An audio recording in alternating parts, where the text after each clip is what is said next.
오늘 우리에게 주시는 하나님의 말씀은 욥기 3장 20절에서 26절에 있는 말씀입니다. 찾으셨으면 함께 읽겠습니다. 어찌하여 고난당하는 자에게 빛을 주셨으며 마음이 아픈 자에게 생명을 주셨는고. 이러한 자는 죽기를 바라도 오지 아니하니 땅을 파고 숨긴 보배를 찾음보다 죽음을 구하는 것을 더하다가 무덤을 찾아 얻으면 심히 기뻐하고 즐거워하나니, 하나님에게 둘러싸여 길이 아득한 사람에게 어찌하여 빛을 주셨는고. 나는 음식 앞에서도 탄식이 나며 내가 앓는 소리는 물이 쏟아지는 소리 같구나. 내가 두려워하는 그것이 내게 임하고 내가 무서워하는 그것이 내 몸에 미쳤구나. 나에게는 평온도 없고 안일도 없고 휴식도 없고 다만 불안만이 있구나. 아멘. 오늘 본문은 욥이 자신의 고난을 한탄하는 시입니다. 우리가 잘 알듯이 욥은 모든 자녀와 재산을 한순간에 잃어버렸습니다. 그리고 엎친 데 덮친 격으로 온 몸에 종기가 나는 질병에 걸렸습니다. 동방 지역 최고의 부자이자 하나님의 신실한 종으로 인정받던 욥이 한순간에 이 지경이 됐다는 소식에 그의 친구들이 찾아와서 위로를 하려고 합니다. 하지만 욥의 비참한 몰골 앞에서는 할 말을 잃어버립니다. 욥은 이 친구들 앞에서 자신의 고통을 한 편의 시로 토로하고 있지요. 저는 오늘 이 시의 마지막 한 단락을 통해서 어찌하여 고난당하는 자에게 라는 제목으로 하나님의 음성을 듣기 원합니다. 첫째로 저는 이 본문을 말하고 있는 화자 욥의 입장에서 시를 읽어보고 싶습니다. 오늘 욥의 표현들을 한마디로 정리하자면요, 죽는 게 낫겠다, 이런 말입니다. 욥기 3장 전체는 한 편의 시입니다. 1절부터 2절까지는 이 시에 관한 소개 문구지요. 그리고 3절부터 26절은 총 3개의 단락, 조금 더 문학적인 용어를 사용하자면 3개의 연으로 구성되어 있습니다. 제1연은 3절부터 10절까지로 세상의 어둠이 가득해서 자신이 아예 잉태되지 않았으면 좋았을 뻔했다, 이런 비관적인 내용을 담고 있지요. 그 다음 11절부터 19절까지가 제2연인데요. 이미 잉태된 건 어쩔 수 없잖아요. 그러니까 차선책으로 태 중에서 죽거나 아니면 태어나다가 사산됐으면 좋았겠다는 아주 섬뜩한 소원을 담고 있습니다. 하지만 이미 잉태도 됐고 벌써 태어나 버렸죠. 그래서 20절부터 26절까지 오늘 본문 제3연을 보면 지금이라도 죽으면 좋겠다, 거의 시 전체가 자기 저주에 가깝습니다. 오늘 본문은 제3연의 내용이죠. 욥은 죽고 싶어도 죽지 못하는 자신의 고통을 털어놓습니다. 20절을 보면요, 어찌하여 고난당하는 자에게 빛을 주셨으며 마음이 아픈 자에게 생명을 주셨는고 라고 합니다. 고난을 당하고 있는데요, 빛이 비추이니까 고난이 더 잘 보입니다. 마음이 아파 죽을 것 같은데 생명력이 있으니까 통증이 더욱더 큰 거예요. 차라리 어둠 속에 숨어 있다면, 차라리 생명이 무감각하다면 이 고난이 조금이라도 작게 느껴질 텐데, 그의 고난은 오히려 하나님이 주시는 빛과 생명으로 인해서 더 아프기만 해요. 욥의 고난은 무엇입니까? 모든 재산을 하루 아침에 잃어버리는 일은 매우 큰 고난이 분명합니다. 사랑하는 자녀를 하루아침에 사고로 잃어버리는 것도 매우 우리는 상상할 수조차 없는 그런 큰 고통이죠. 하지만 고대 사회의 문화를 고려하자면 지금은 그가 걸린 피부병이야말로 가장 큰 고통이라고 말할 수 있습니다. 고대 사회에서 피부병은요, 제의적으로 아주 부정한 병으로 여겨졌습니다. 즉 피부병에 걸렸단 말은 뭐냐면요, 하나님이 난 이제 너의 제사는 받지 않겠다, 나는 너를 거부한다, 이러한 공식적인 표식을 욥의 몸에다가 새겨 놓았다는 그런 뜻입니다. 그러니 욥은 하루아침에 거지가 되고 모든 자녀를 떠나보낸 그 아픔보다요, 하나님으로부터 거절당했다는 그 아픔이 훨씬 더 큰 것이죠. 이 모든 고난에 대해서 이유를 설명해 주셔야 할 하나님조차 자신을 거부하고 있습니다. 이유를 설명해 주시지 못하겠거든 위로라도 해주면 좋겠는데 그 하나님이 자신에게 등을 돌리고 철저히 침묵으로 일관하고 계세요. 우리도 때로는 참 그렇지 않습니까? 사랑하는 사람을 먼저 보낸다든지, 자녀가 인생에서 큰 실패를 경험한다든지, 사업이 위기를 만나거나 우리의 건강을 통째로 잃어버릴 때 우리는 좌절하고 낙심할 수밖에 없어요. 그러나 사실 그것보다 우리를 더욱더 힘들게 하는 것은 무엇입니까? 전지전능하신 하나님이 다 알고 있으면서, 다 해결해 줄 수 있으면서도 이 상황을 그대로 방치해 두고 계신다는 그 사실, 그것이 우리의 마음을 더 아프게 하지는 않습니까? 하나님이 이 고난의 이유라도 좀 설명을 해주면 좋겠는데, 앞으로 어떻게 하실 건지 계획이라도 좀 말해주면 좋겠는데, 하나님마저 나를 버린 것처럼 침묵하고 계시기 때문에 우리의 고난은 진짜 더 힘든 그런 고난이 되진 않습니까? 욥이 오늘 죽고 싶다 이렇게 말하는 그 상황이 너무나 이해가 돼요. 우리 욥기 3장 21절에서 22절 말씀을 함께 읽어보겠습니다. 이러한 자는 죽기를 바라도 오지 아니하니 땅을 파고 숨긴 보배를 찾음보다 죽음을 구하는 것을 더하다가 무덤을 찾아 얻으면 심히 기뻐하고 즐거워하나니. 여러분은 예수님의 비유 가운데 밭에 감추인 보화 비유를 기억하고 계십니까? 어떤 사람이 밭에 보화가 감춰진 것을 알고 그 밭을 통째로 산다, 이런 내용이지요. 고대 사회에서는 은행이나 비밀금고 그런 게 없었어요. 그러니까 땅을 파서 보물을 숨겨놓곤 했습니다. 욥은 지금 이 구절을 통해서 자신이 찾는 보물이 무엇인지를 이야기하고 있어요. 욥은 지금 단 한 가지 보물이 찾고 싶어서 땅을 파고 있습니다. 그가 파면서 찾고 있는 보물은 바로 자기 무덤이에요. 하나님이 내 편이시라면 회복을 구할 수 있겠고, 치유도 구할 수 있겠고, 위로해 달라고 할 수도 있겠지만, 하나님마저 나를 버리셨으니 내가 받을 수 있는, 내가 찾아야 하는, 땅을 파며 간구해야 하는 단 하나 남은 보물은 바로 자신의 무덤입니다. 하지만 본문 23절에서 말하듯이 욥은 하나님에게 둘러싸여 길이 아득한 사람입니다. 하나님이 자기 앞길을 다 막아놓고 죽음의 길조차 못 가게 하고 계세요. 음식 먹을 때도 탄식이 납니다. 아파서 앓는 소리는 큰 물소리와 같이 크게 울리고 있어요. 욥은 예전에도 이런 고통과 아픔이 내 삶에 혹시나 일어나지 않을까 두려워했는데 그 일은 일어나고 말았습니다. 본문 26절에 평온도 없고 안일도 없고 휴식도 없고 다만 불안만이 있구나, 이렇게 탄식하는 삶이 되었어요.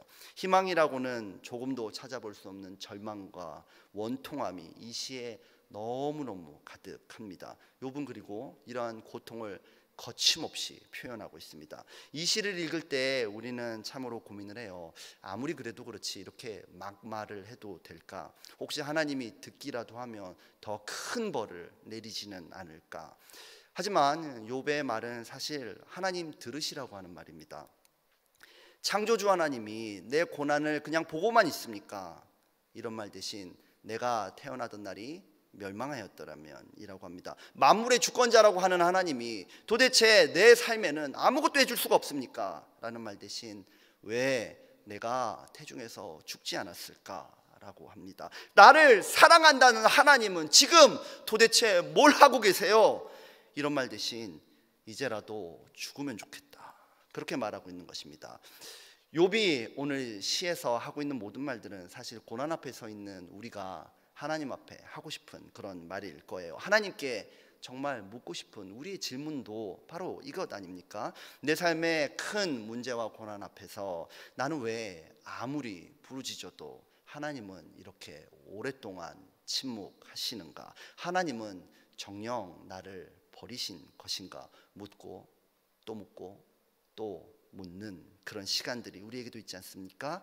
그런데 우리에게 진짜 고난이 무엇입니까? 고난 자체도 힘들어요. 하지만 전지전능하시다는 하나님이 이 고난을 나에게 허락하셨다는 사실, 그리고 나의 부르짖음에 하나님은 여전히 귀를 막고 침묵하고 계신 것 같은 그 상황이 사실 우리에게는 어쩌면 더 큰 고난인지도 모르겠어요.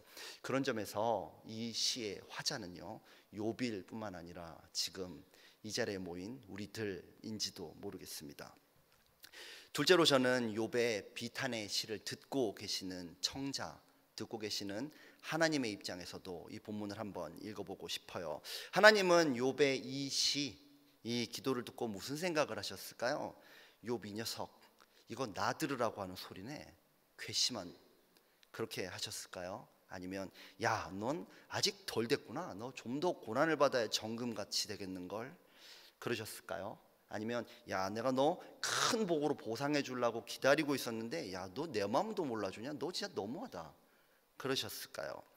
저는 몇 년 전에 3살짜리 아기를 입양한 어떤 부모님의 이야기를 들었어요. 아이를 처음 집에 데려오던 날, 이 부모님은 아이가 새로운 환경에 적응하지 못해서 많이 울고 두려워하고 힘들어할 줄 알았답니다. 그런데 아이가 전혀 울지 않더래요. 깜깜한 방에 혼자 두었는데도 혼자 잘 있더랍니다. 그래서 가보니까 눈에는 두려움과 초조함이 가득한데요, 소리 한마디 내지 않고 꼭 잘 참고 있더래요. 그 다음날 배가 고파도 밥 달라 소리를 안 하더랍니다. 칭얼대지도 않더래요. 필요한 게 있어도 달라고 얘기를 하지 않더랍니다. 끝까지 참고 기다리더래요. 그 당시에 저는 좀 철이 많이 없었는데 저는 뭐라 그랬냐면, 와, 정말 훌륭한 성품을 가진 아이를 입양했군요 라고 칭찬했습니다. 마치 입양을 받은 그 아이가 상품인 것처럼 그렇게 대했던 것 같아요. 그런데 그 부모님의 말은 참 달랐습니다. 입양 전에 아이들이 머무는 보육시설 있죠, 그곳에서는 아이들이 밤에 아무리 울어도 그 울음을 들어주는 사람이 없답니다. 그러니까 우는 게 아무 소용이 없는 거예요. 그리고 그곳에 계신 분들이 아무리 친절하게 최선을 다해도요, 그 수많은 아이들의 모든 요구를 다 들어주지 못합니다. 그냥 기다리다가 안 이루어지면 그냥 안 되는 거예요. 그게 이상한 일이 아닌 겁니다. 원래 그냥 그런 겁니다. 부모님 입장에서는요, 입양 절차가 다 끝나서 법적으로 볼 때 자기 아이예요. 그런데 이 아이 입장에서 볼 때는 이 사람들은 아직은 자기 부모가 아닌 거랍니다. 그래서 마음이 너무너무 아팠다는 거예요. 그리고 꽤 오랜 시간이 지나고 나서 그 아이가 드디어 울기 시작하더래요. 배고프다고 울고, 불편하다고 울고, 이거 해달라고 울고. 그런데 이 귀찮은 울음소리가, 엄마 아빠의 마음조차 알아주지 못하는 이 아이의 울음소리가 부모님 입장에서는요, 내가 드디어 이 아이의 부모가 됐다, 인정받는 순간이었대요. 우리도 이와 비슷합니다. 하나님은 이미 우리 같은 죄인을 용서하시고요, 그분의 자녀로 법적으로 입양 절차를 마치셨어요. 예수님의 십자가 사건과 동시에 우리는 확실한 그분의 자녀가 된 줄 믿습니다.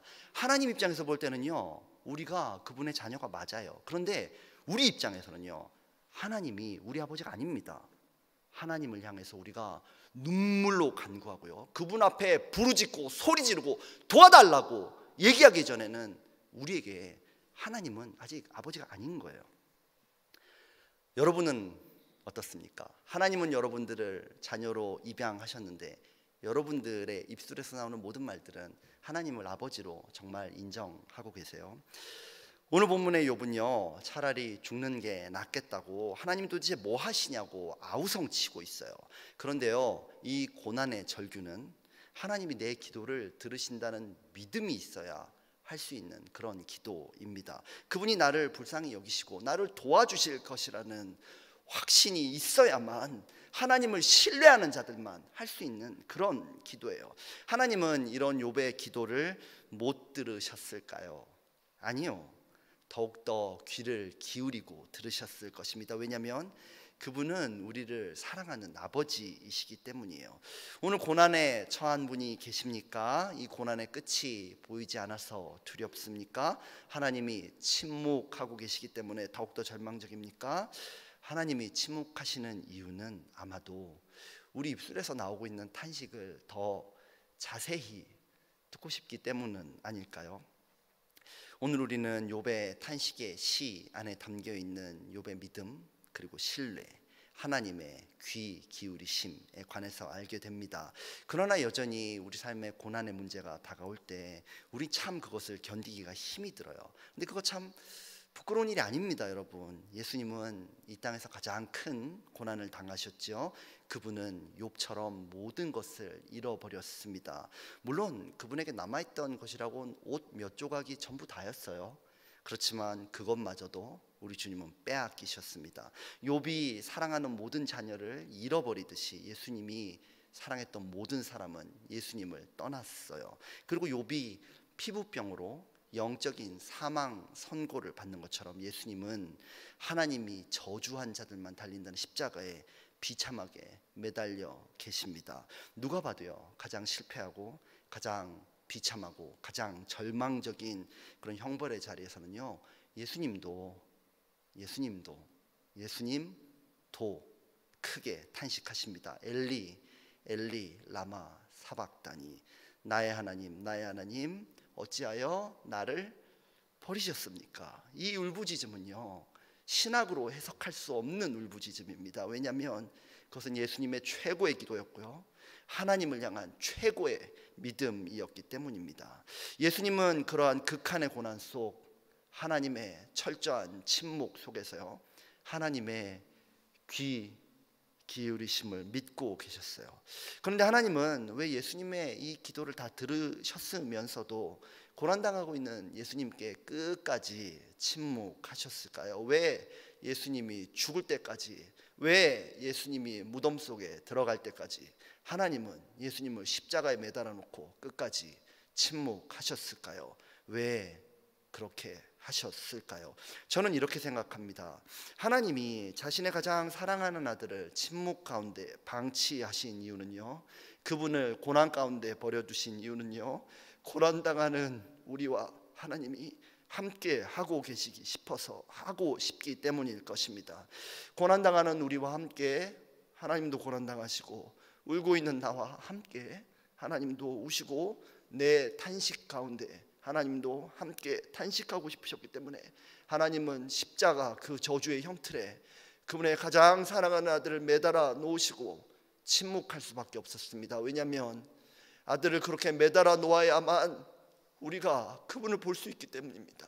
그분의 몸에서 피가 계속 흘러내려야만 그 보혈이 우리의 죄를 씻고 우리가 법적인 하나님의 자녀가 되기 때문입니다. 그분의 십자가 위에서 그분이 나의 하나님 어찌하여 나를 버리셨습니까? 라고 부르짖어야 우리도 고난의 현장에서 그분을 바라보며 나의 하나님 어찌하여 나도 버리셨습니까? 라고 말할 수 있기 때문입니다.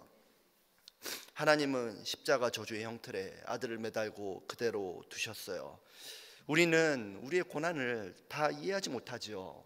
하나님의 침묵하심도 우리는 다 이해할 수 없습니다. 그런데 한 가지 분명한 사실이 있어요.